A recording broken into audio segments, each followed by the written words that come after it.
Hello, good morning students, and welcome back to another video for the class 10 of the electricity chapter. And today I have the last two questions of the exercise for you. So pay attention and let's finish this chapter, okay? So the first question is, an electric meter of 8 ohm resistor draws 15 ampere current for 2 hours. So there is an electric heater which has resistance of just 8 ohms and it draws the current of 15 amperes for 2 hours.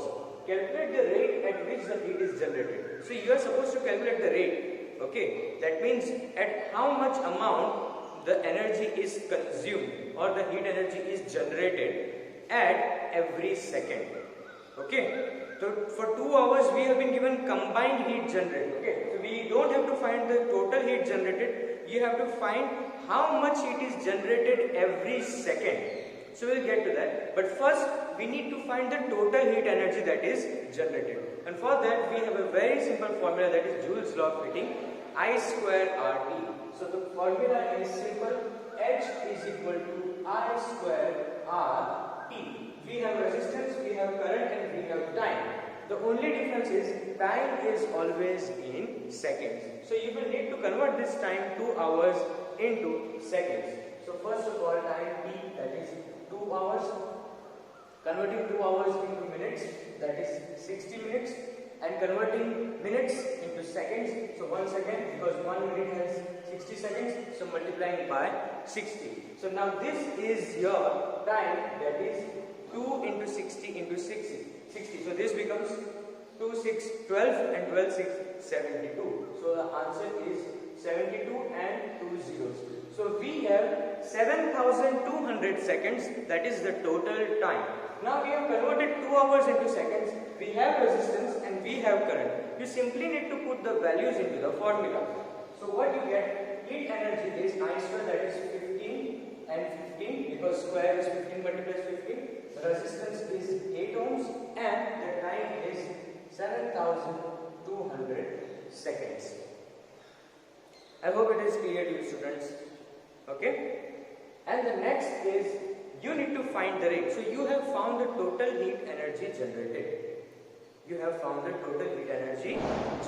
But you need to find the rate at which the energy is generated. So if you divide it by 2 hours, then you get the amount of energy generated in 1 hour. And if you divide it by 7,200 seconds, then you get the amount of heat energy generated in 1 second.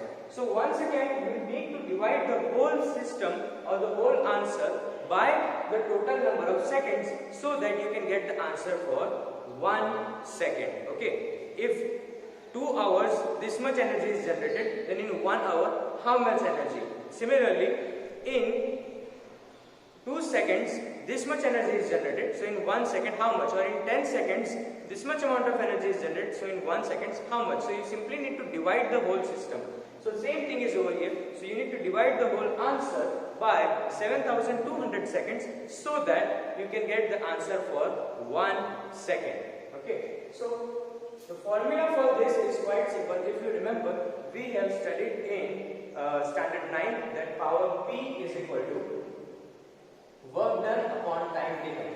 And work done is also equal to energy consumed, and in this case, or energy released, because whatever amount of work you are doing, that much energy is generated or that much energy is stored. Similarly, over here, this can be written as energy generated in certain amount of time. Okay. Similarly, in our case, we have heat energy generated. So I can write H upon time T. We have heat energy. Okay. And now all you need to do is simply write the answer for heat energy and divide it by the total time. So what you have is 15 into 8 into 7,200 upon 7,200. You see, that is why I did not multiply all of the answer over here, because you are ultimately also going to divide the same thing once again with the total amount of seconds. This will get cancelled out. Now you simply need to multiply the whole thing. Always remember students, first check what you are supposed to do and solve the answers accordingly. Remember, you can always multiply this one and get the total answer, but it is only going to take your time. Okay, in an exam we don't have that much amount of time. So always think your answers before you solve them. Okay, so in this way you have less work. Multiplying all the things is not necessary, because ultimately after finding the total heat energy, you are once again finding the heat energy generated in 1 second. So dividing the same thing once again with the same amount of time. So it's useless to multiply, simply divide it. Now you can carry on with the multiplication. So the power is 15 into 15 is 225 into 8. Okay, 8 5 is 40, 8 to 16 plus 4, 20, 8 to 16, 17 and 18. So the answer is 1800 joules per second. So this is what you are doing, the total amount of energy generated in 1 second. This is the power of the electric heater, that it is consuming or it is releasing 1800 joules of energy in 1 second. I hope it is clear to you, students. Okay, moving on to the second question. Now this is the last question of the chapter, and we don't have numerical in this one. We only have theoretical based questions, and the answers are related to what I have taught you in the past. Okay, so I will get rid of this side and you can understand what the question is. Okay.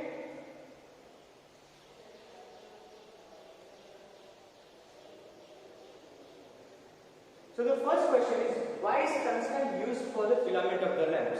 So you might have seen a simple electric lamp which glows yellowish in color. It has a small thin wire in the center of the bulb. That is the filament, and it is made up of tungsten, because tungsten has high melting point. So the answer is high melting point. Now why do we require a material with high melting point? Because you might have seen that when electricity is passed through a conductor, heat energy is generated, and that filament is glowing yellowish in color. That means it has become so hot that now it is glowing yellowish in color and it is emitting light energy.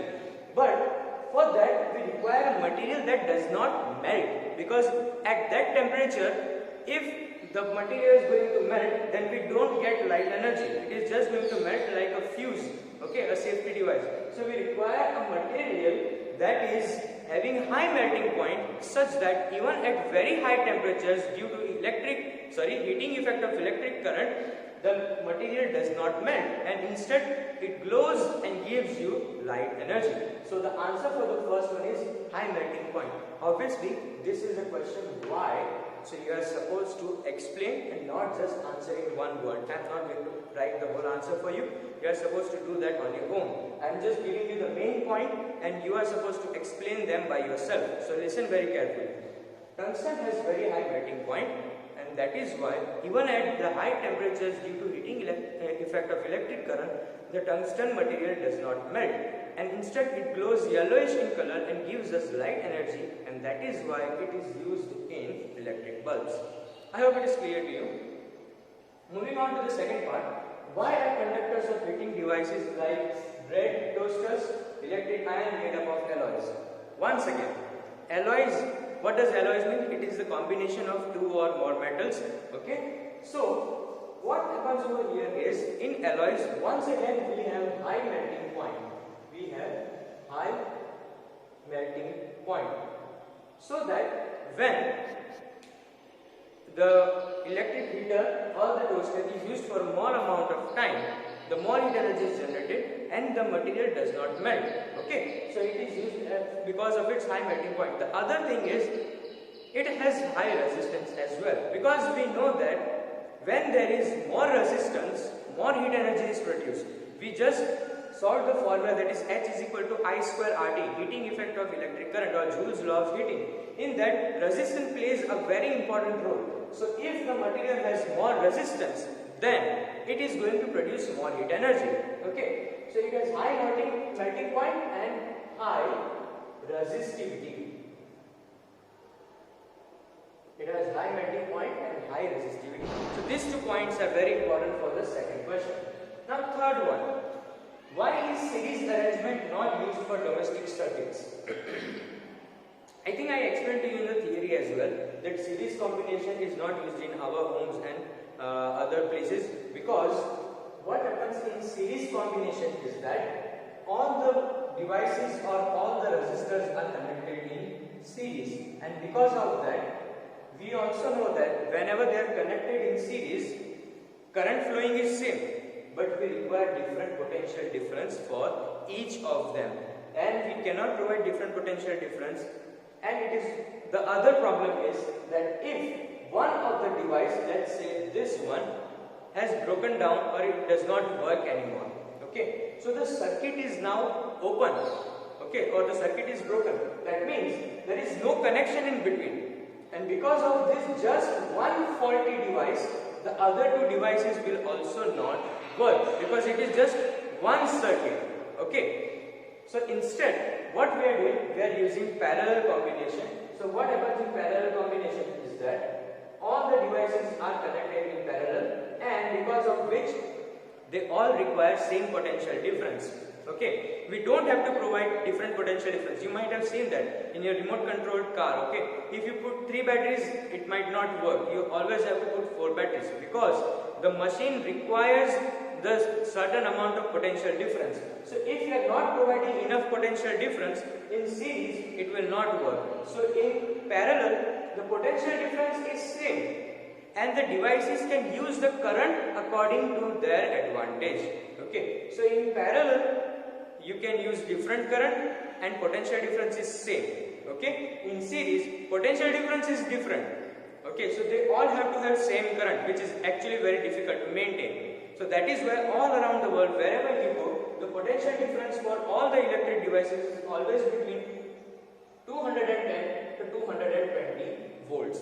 That is why if someone purchases a TV in another country and brings it over here, then the same TV will work once again, because the potential difference is same all around the world, okay. So we have maintained a standard, and that is why we keep the potential difference to be same. Now each appliance can use the current to their own advantage. And the other important thing is that suppose if this device is not working, that means no current will flow in this path. That is why this device is not going to work. But these two devices are still connected to the main power supply, and that is why they have no harm, unlike the series.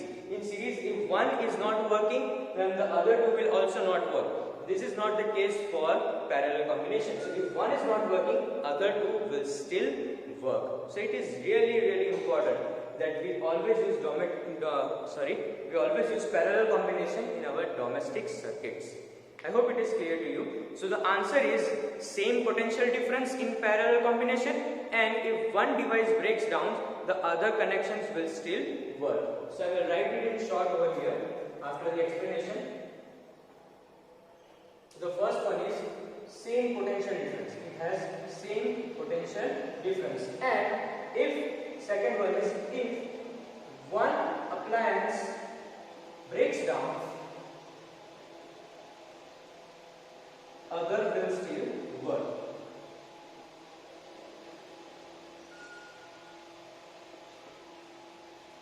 I hope it is understood, students. Moving on to the last two questions. How does resistance vary with the change in cross-section area of wire? So this is simply the formula for resistance. We have studied about resistance, that resistance R is equal to rho into L upon A, where rho is the resistivity of material, that is constant. It does not depend on the length or area. However, the total resistance of a conductor, okay, it depends on the cross-section area. I have taught you before that if the thickness or the cross-section area is more, then there is more space for the electrons to flow, and therefore the resistance is less. So if the cross-section area is more, then resistance is less. So similarly, exact opposite of it. So if the area gets thinner, then the resistance increases. So if the cross-section area is less, then the resistance is more. So you can write the answer that according to the formula for resistance, R is equal to rho into L upon A. Area or the cross-section area is inversely proportional to the resistance. That means if area decreases, then the resistance increases, and if the area increases, then resistance decreases. Finally, the last question, Why are copper and aluminum wires used for electric transmission? Because they are cheap and they have very less resistivity. Final answer is the material, that is resistivity. Less resistivity and they are cheap. Simple answer. They have less resistivity and they are cheap. Simple. That is why copper and aluminum wires are used. Otherwise silver can also be used, but you can imagine how much expensive it will be. So that is why we use copper and aluminum wires for electricity transmission. That concludes our chapter, and from the next video onwards we will start with the magnetic effects of electric current. Have a nice day.